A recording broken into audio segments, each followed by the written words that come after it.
of the things I hope to highlight throughout this video about Marshall, one, he's very creative off the line of scrimmage, particularly against off coverage. Two, and this is fairly unique, I think, he has the gift of having both very quick feet and also having the ability to eat up a lot of ground, very long strides, eating up ground very quickly. So the quick feet to go along with that long speed and just long legs, long strides. Very creative off the line here. Loves to drag that back leg, loves to mix up speeds. Right there, you see him just kind of hopping and taking kind of assessment, setting this DB up. And this is very, very convincing here. He's kind of planting with the inside leg, and then you're going to see him lean right over his knee and step to the outside. Looks just like he's breaking outside. You see the DB lean in, lean over, and that's really a plant step to cross his face here. And he's got a step and he's got separation, and that's what we're talking about. How he gets separation, does a good job going up and getting that football. I think he's carrying it loosely here. Neither here nor there. Let's watch it again. And again, we'll see some of these traits throughout the video. Very subtle. You see the arms pumping there. There's a lot going on that you see at full clip. Watch him off the line. Drag his back leg. Very convincing. Varies the speeds. And he easily beats that sort of soft coverage. Marshall's the number one. Top of your screen here. He's going to run to the post. A lot to see in terms of his release here and setting up that DB. You see him not afraid to go get the football. Let's watch the end of this, and then we'll look at the beginning. Beats his man inside. He's looking to find the football here. It looks like he expects it wide, and the quarterback leads him sort of towards the safety. Safety's coming across. Watch how he cuts under the DB and in front of the safety and beats them both there. Really, really exceptional play to go up and get that. Off the line, again, very nuanced here. Big, long strides. There's that dragging of the back leg. You can see him kicking up turf. Very quick feet right there. And I think that's one of his greatest assets, or his great attributes, is those feet, just how varied he is in his release. Watch how quick his steps are there. And watch the effect that he has on the defensive back. Right there, takes a step back. He's worried about getting beat to the corner.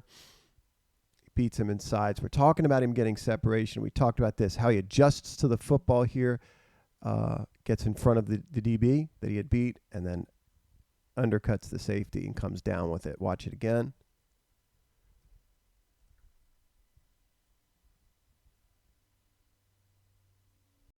He's always an adventure off the line for a defensive back.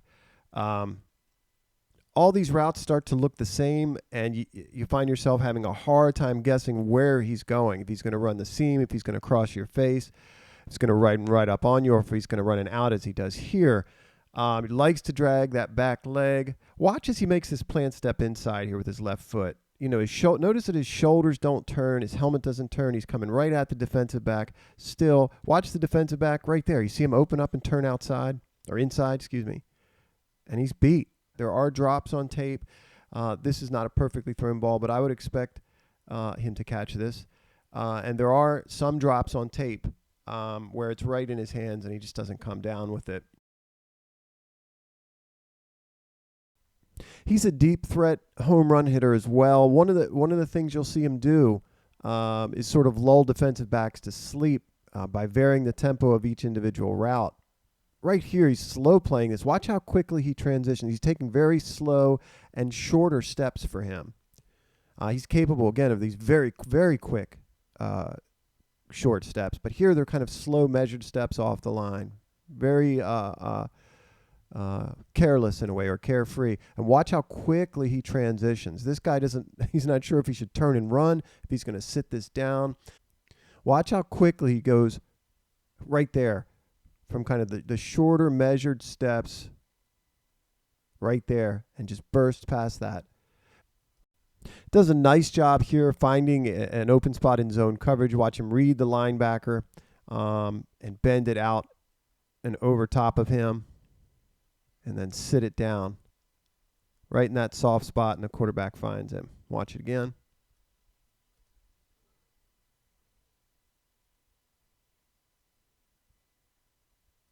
I like him a lot, and I'm going to get to that in a second. Just a couple things that I think need cleaning up. Uh, in 2020, there are times where you watch him away from the play and his effort is inconsistent, where he's not 100% committed to his route. The other thing is he's not a good blocker.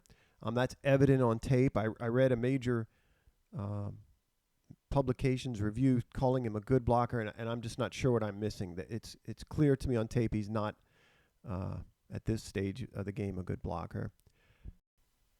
I think he's a back end of the first, early second round player, um, but almost doesn't matter. You have to consider how he benefits the Ravens, even if he's not the best player available. Let's say if someone like Zaven Collins, Tevin Jenkins, one of the edge guys is on the board. Do you think to yourself, well, I can get an edge guy I like in the second round? Because I don't think you find a player like this at 58.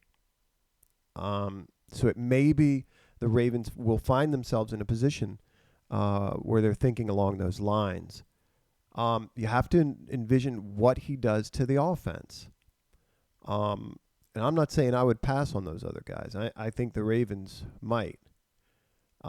If you marry him and what he brings to an offense to Marquise Brown, or with Marquise Brown, Mark Andrews, I'd say he fits in very nicely in terms of what the Ravens need.